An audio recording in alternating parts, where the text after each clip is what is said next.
Here is the text exactly as you provided. Number 10. The sound of a stranger. Have you ever heard a recording of yourself speaking and thought, "Who is that?" You instantly cringe, a deep, primal discomfort bubbling up from your gut. Your brain, which is basically an overprotective, slightly paranoid roommate, is suddenly convinced there's a stranger in the room. This happens because the voice you hear in your head isn't the same voice everyone else hears. When you speak, your vocal cords vibrate, and that vibration travels through the bones and tissues in your skull directly to your inner ear. This is called bone conduction, and it makes your voice sound lower and richer to you. But when you hear a recording, you're only hearing the sound waves traveling through the air. You're hearing your voice from the outside, just like everyone else does. Your brain, which is used to the bass-boosted version, gets a dose of reality, and it's a shock. It's like looking at yourself in the mirror every day and thinking you look like a Greek god, only to see a photograph and realize you're just a normal person with a double chin. The unfamiliarity is what drives the discomfort. You're not a monster. Your brain just thinks you are. Number 9. Your brain's identity crisis. Think of your self-image as a carefully curated museum exhibit. You've spent your entire life building it. The way you walk, the way you laugh, the way you think. Your voice is a huge part of that exhibit.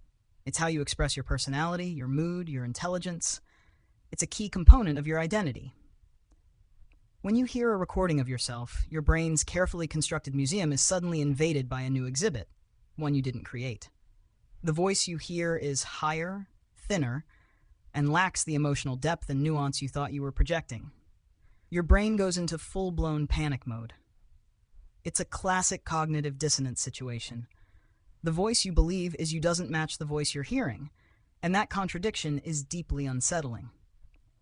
It's a miniature identity crisis playing out in your head. You start to question everything. Do I really sound like a whiny teenager? Is that how I talk in meetings? Your brain, in an attempt to protect your self-image, simply decides to reject the recording as not me. It's an easy out. It's not that your voice is bad, it's that your brain has a very fragile ego.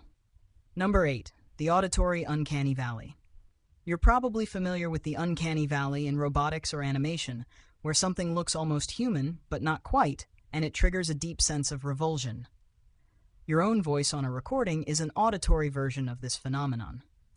It sounds a lot like you, the cadence, the words, the little verbal tics. But the tone and pitch are just wrong enough to set off alarm bells in your brain. It's a close but not quite effect that our brains are hardwired to be wary of.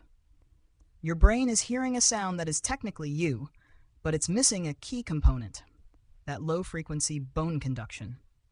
It's like seeing a picture of yourself, but all the colors are slightly off. The uncanny part of it makes your brain suspicious, so it categorizes the sound as unfamiliar and potentially threatening. It's not that your voice is a monster, it's just that your brain is a deeply paranoid security guard, and it's seeing a suspicious character that looks a lot like you but doesn't have the right clearance code. Let me know if you need anything else. Here is the text exactly as you provided. Number 7. The narcissistic wound. Let's be honest, a big part of this whole thing is a little bit of a bruised ego. We all have a specific idea of how we come across to others. We imagine ourselves as witty, charismatic, and articulate. Our self-perceptions are often slightly inflated, which is a good thing. It keeps us from getting too depressed. But a recording of our voice is like a cold bucket of water on that inflated ego. It's a direct, unedited look at how you actually sound to others. It's the conversational equivalent of a candid photo taken at a bad angle. The ums, the stumbles, the high pitch you thought you had under control, it's all there, laid bare. It shatters the illusion you've been carrying around for years. This is the narcissistic wound, a moment of truth that reveals the gap between who we think we are and how we actually present ourselves. It's not that your voice is bad, it's that it's just not as perfect as you thought it was. Number 6. The feedback loop of dread. This one is a classic psychological trap. You hear your recorded voice, you hate it, and that hatred becomes a self-fulfilling prophecy. Your brain tags the sound as unpleasant and unfamiliar, and every time you hear it, it reinforces that negative feeling. This is a simple negative feedback loop. It's the same reason why some people get anxious about public speaking. The first time you mess up, you feel terrible. The next time you have to speak, you remember that terrible feeling and your anxiety spikes. That anxiety makes you more likely to mess up again, which just strengthens the cycle. With your voice, the cycle goes like this. You hear the recording, you cringe, you think, I sound awful, and that negative thought reinforces your discomfort. Over time, you build up a powerful mental resistance to your own voice. You're not cringing because it's objectively bad. You're cringing because your brain has learned to cringe. It's an emotional response that has nothing to do with the quality of your voice and everything to do with a stubborn mental habit. Number 5, your voice's emotional fingerprint. Beyond the technical stuff, your voice is a direct window into your emotional state. It's an emotional fingerprint, and a recording of it can feel like a violation of your privacy.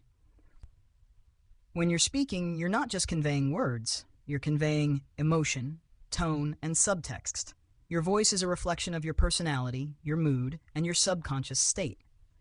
A recording, however, strips all of that away. It's a flat, unedited version of you, and it can feel exposed and vulnerable. You hear yourself talking about something you're passionate about, but the recording makes you sound unenthusiastic. You hear yourself giving a speech, but the recording makes you sound nervous and unsure. This is because we add an emotional filter to our own voices in real time. We hear what we intend to say, not what we actually sound like. A recording, on the other hand, is a cold, hard dose of reality. It's not that your voice is a monster, it's that you're just not used to seeing yourself so emotionally exposed. Number 4, the over-focusing trap. You're at a party and someone asks you a question. You answer, and in your mind, you hear the words flow perfectly. But what if you knew that everyone in the room was recording your every word? Your brain would immediately switch to a hypercritical mode, listening to every syllable, every pause, every vocal tick. That's what happens when you listen to your recorded voice. Your brain is not listening for content. It's listening for flaws. This is a cognitive bias called attentional bias, where your brain zeroes in on the negative and ignores everything else. You're not hearing the meaning of your words. You're hearing the slight lisp you didn't know you had, the weird way you pronounce ask, the uncomfortable silence between sentences. This intense critical focus is a trap. You're not a public speaker being judged by a panel of experts. You're just a person talking, but your brain has turned you into a flawed performer. It's not that your voice is bad, it's that your brain has a microscopic lens and is looking for anything to critique. Let me know if you need anything else. Here is the text exactly as you provided. Number 3, the mismatched self-concept. Let's take a minute to talk about your internal monologue. The voice in your head that narrates your life is not a recording of your actual voice. It's an idealized, perfect version of you. It's the voice of a confident, intelligent, and witty person, even when you're just thinking about what to have for dinner. When you hear a recording of yourself, you're not just hearing a different voice, you're hearing a voice that clashes with your self-concept. The gap between the two is jarring. It's like having a mental picture of yourself as a supermodel, only to look in the mirror and see a regular person. The brain, which is a master of self-deception, has to reconcile these two conflicting realities. It does this by rejecting the recorded voice as not me, thereby protecting your carefully constructed self-image. This is a defense mechanism called cognitive dissonance, and it's your brain's way of saying, I'm not dealing with this. It's not that your voice is a problem, it's that your brain has a very specific idea of what perfection sounds like, and you're not it. Number 2, the I sound different paradox. Let's do a little experiment. Say the word hello out loud. Now, say it in your head. The voice you just heard in your head is a version of you that doesn't exist. It's a clean, crisp, perfect version of your voice, created by your brain, for your brain. This internal voice is a constant, and it's the one you've been listening to your entire life. It's the voice you think you have. The voice on a recording, on the other hand, is a foreign object. It's the voice of a stranger. This is the I sound different paradox. You're a walking, talking paradox. You have one voice in your head and a completely different voice that comes out of your mouth. The two never align. This paradox is the root of the problem. Your brain is a creature of habit. It likes the familiar. It likes the voice it's been hearing for decades. So when a recording of your real voice comes along, your brain rejects it like a bad organ transplant. It's not that your voice is a problem. It's that your brain is a deeply stubborn, old-school curmudgeon who hates change. Number 1. The evolved social anxiety. Our final point is a deep-seated evolutionary reason for why we hate our own voices. For our ancestors, knowing how you sounded to others was a matter of life and death. Your voice was a tool for social dominance, for attracting a mate, for warning others of danger. A strong, clear voice meant you were a strong, clear leader. A weak, high-pitched voice meant you were a target. So our brains evolved to be hypercritical of our own voices. We're wired to detect any perceived flaw in our voice and to correct it. A recording of our voice is like a sudden, brutal check on our social status. It's a reminder that we might not sound as confident, as strong, or as attractive as we think we do.